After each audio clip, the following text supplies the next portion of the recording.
olympiques, une coupe du monde ou un maillot jaune, certains sont prêts à tout, même, s'il le faut, à mentir ou à tricher.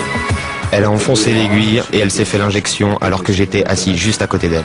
Aucun sport n'est épargné. Ainsi, l'athlétisme est dans la tourmente après le démantèlement d'un immense réseau de dopage.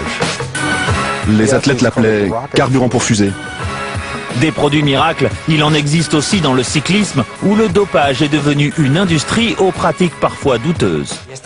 Ça vient de Chine. Il n'y a ni contrôle sanitaire, ni autorisation d'importation, rien.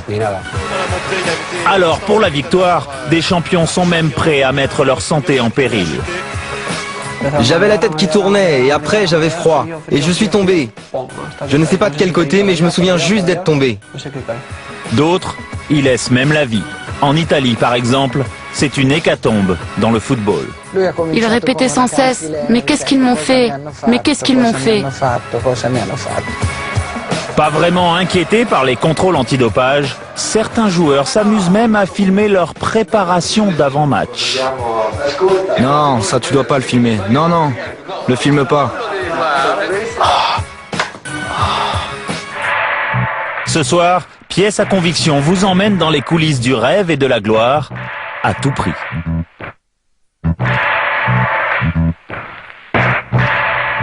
Peut-on gagner un Tour de France sans se doper? Difficile d'y croire aujourd'hui.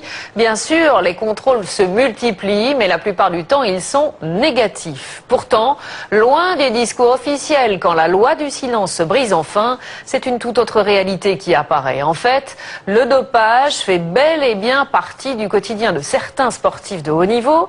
Écoutez plutôt ce témoignage. Jesus Ponzano parle à visage découvert. Il a mis fin à sa carrière de coureur cycliste après une injection qui a failli lui coûter la vie et il a décidé de révéler toutes les recettes du dopage dans le peloton.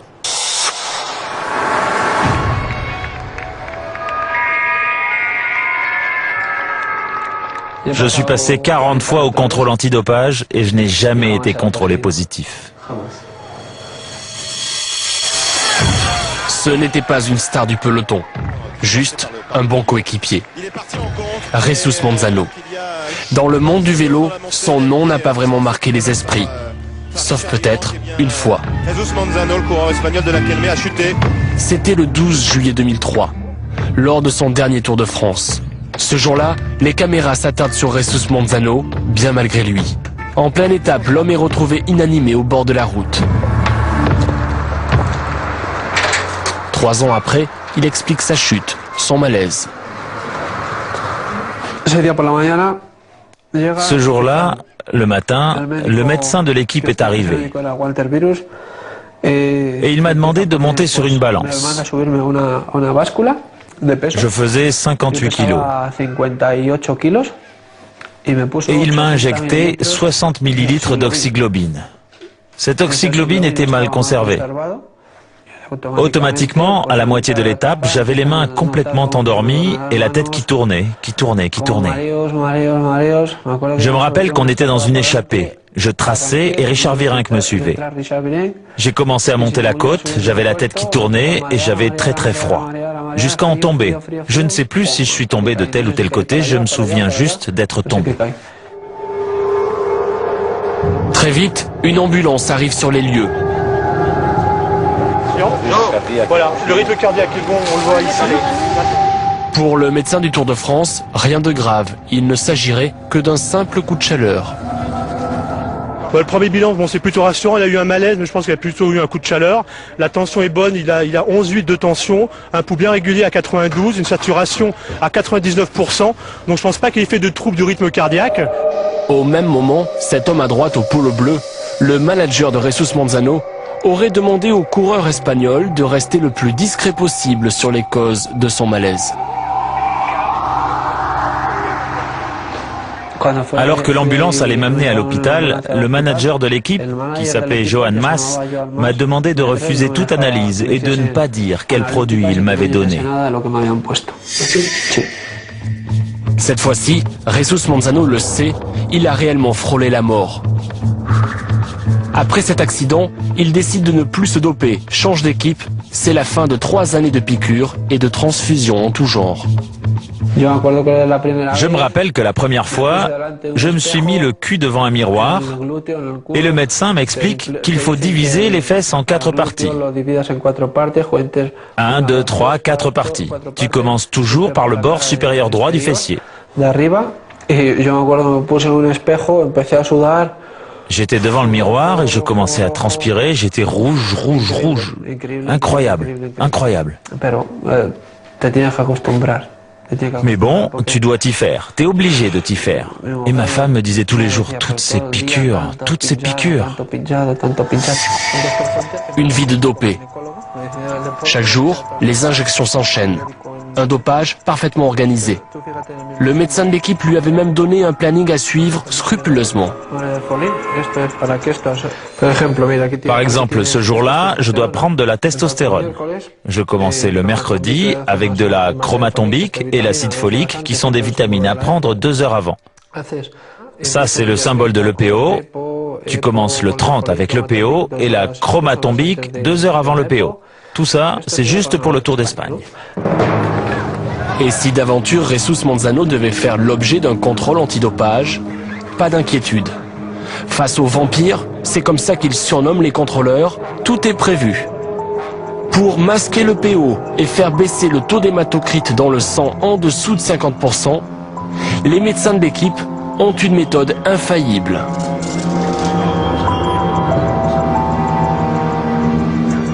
Le matin, on te disait, aujourd'hui, il y a contrôle des vampires. Avant d'aller voir les vampires, on avait 30 minutes. Si tu étais à 52 points d'hématocrite, le masseur ou le docteur t'avait déjà tout préparé dans ta chambre. Il y avait toujours de quoi faire une injection dans les chambres d'hôtel. Il y en a pour 10 minutes. Ils t'injectent 150 millilitres de sérum d'albumine humaine et c'est immédiat. Tous les globules, en fait, font comme une éponge et tout le liquide est retenu. Le plasma se concentre et tout le sang normal reste. Après, tu dois boire de l'eau, beaucoup d'eau. C'est immédiat et ça t'enlève 5 points d'hématocrite. Grâce à ces méthodes, le coureur espagnol affirme être passé au travers de dizaines de contrôles sanguins. Et en cas de contrôle urinaire, là encore, rien de plus simple. Il suffirait d'utiliser, selon lui, un bien étrange produit surnommé poussière de la mer Célestine.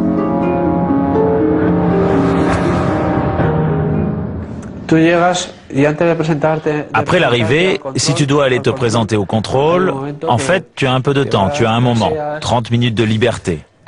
Alors tu te laves un peu les jambes ou tu te fais masser. Et puis, quand arrive le contrôle, le masseur a déjà tout préparé pour toi. En fait, tout est dans un flacon de parfum où il cache des petits grains. Il te les donne, tu les prends, tu te les mets sur le pénis, dans l'urètre. 2 petits grains, 3 petits grains, tu ouvres le flacon, tu les mets et c'est fait.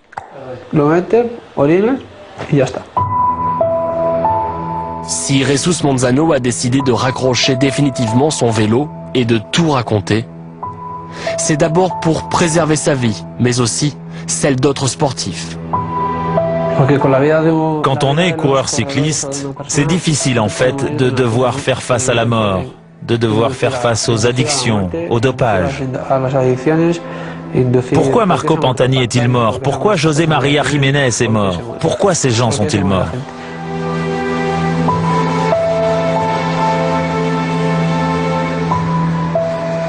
Après ce témoignage stupéfiant, une réaction de nos invités. Marc Madiot, pour commencer, vous êtes directeur sportif de la Française des Jeux, surtout ancien coureur, au palmarès impressionnant. Alors, première question très simple, vrai ou faux ce que dit Manzano?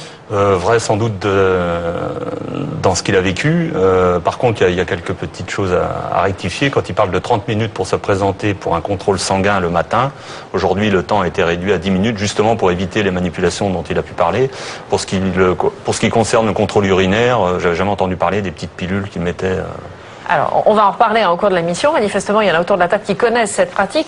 Effectivement, à l'époque où Manzano parle, c'était en 2003, c'était possible, les 30 minutes. Depuis, l'UCI a entendu ce qui s'était passé, a réduit le temps du contrôle antidopage. sanguin. On est bien d'accord. On est d'accord.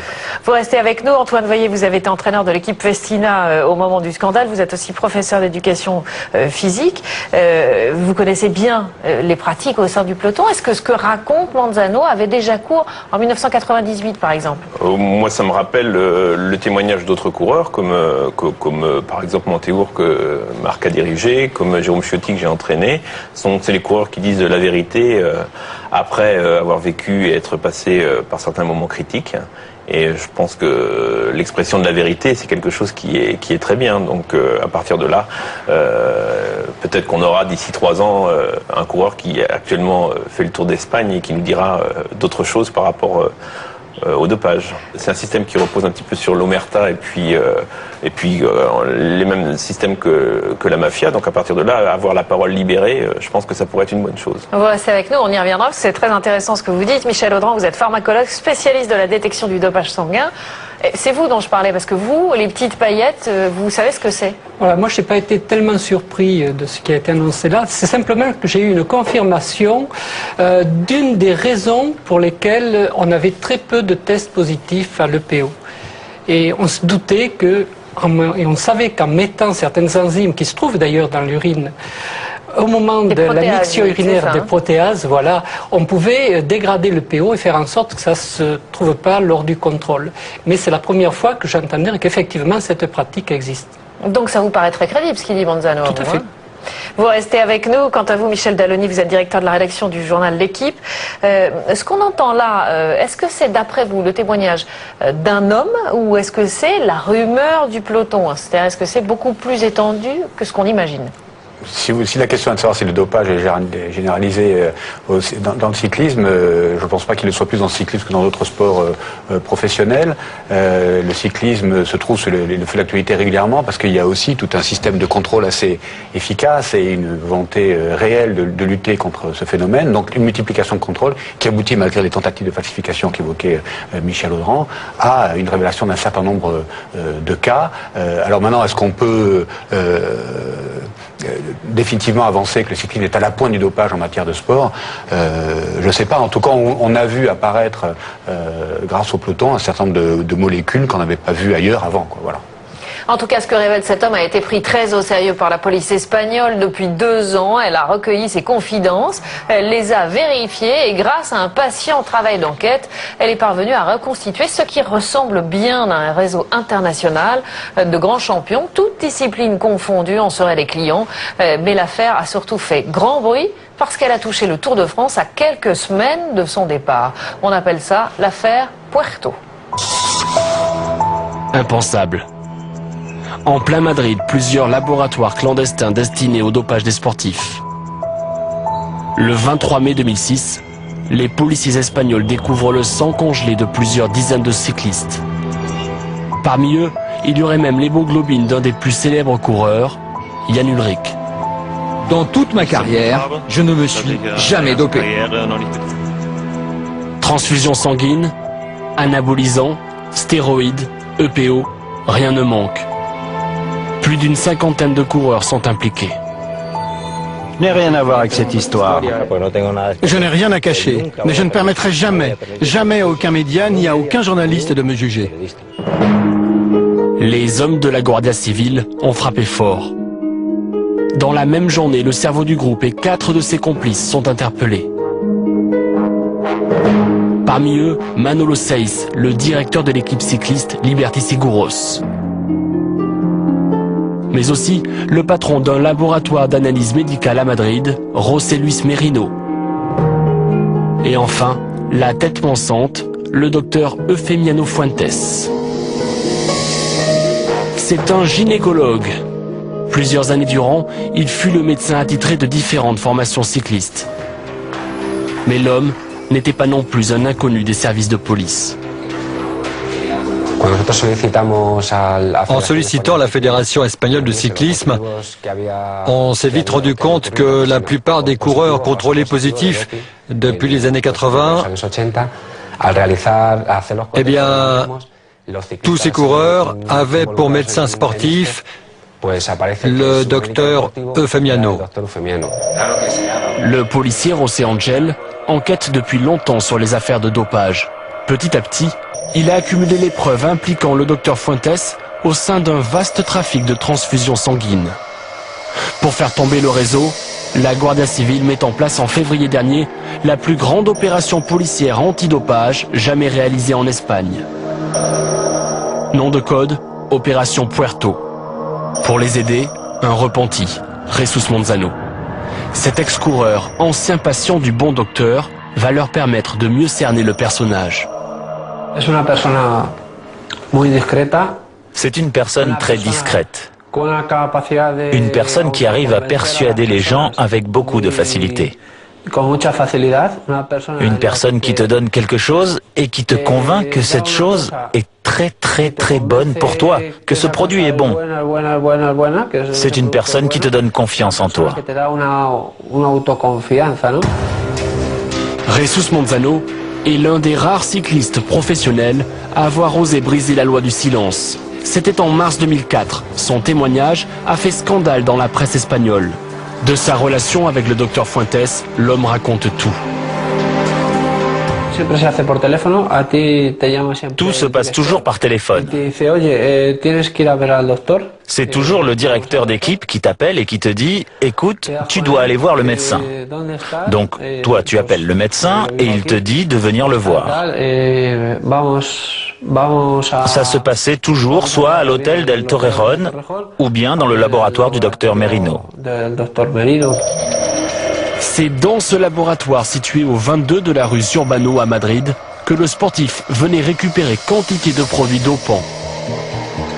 Plus édifiant encore, Jesus Monzano affirme y avoir subi un grand nombre de transfusions sanguines réalisées par le directeur de l'établissement en personne, José Luis Merino, un personnage clé dans cette affaire. José Luis Merino est un hématologue assez connu. Il a obtenu un prix pour ses recherches sur le sang. Son rôle était de contrôler et de superviser le commerce du docteur Fuentes d'un point de vue médical. Il réalisait les transfusions et les réinjections et tout ce qui se rapportait au sang. C'est pratiquement tout ce dont il s'occupait, à savoir extraire et réinjecter le sang. Pour savoir ce qui se trame derrière les portes de ce laboratoire, les policiers mettent sur écoute son directeur José Luis Merino, mais également le docteur Fuentes. Problème, les deux hommes utilisent un langage codé. Il nous a fallu beaucoup de temps pour comprendre le vocabulaire qu'ils utilisaient, pour savoir quels produits ils utilisaient et quand ils les prenaient. C'était vraiment compliqué. On utilise un argot, un vocabulaire à nous. On parle avec des codes. Par exemple, pour la nandrolone, on appelait ça BM. Pour le PO, on disait ampoule. Les hormones de croissance, c'était les marqueurs. Le vin, c'était le sang. Ces codes secrets, un grand nombre de sportifs les partageraient selon Jesus Monzano. L'ancien coureur affirme qu'il était loin d'être le seul à fréquenter le docteur Fuentes. Patientant dans une cafétéria située en face du lieu de rendez-vous, Jesus Monzano a observé à plusieurs reprises un véritable jeu de va-et-vient devant la porte du docteur.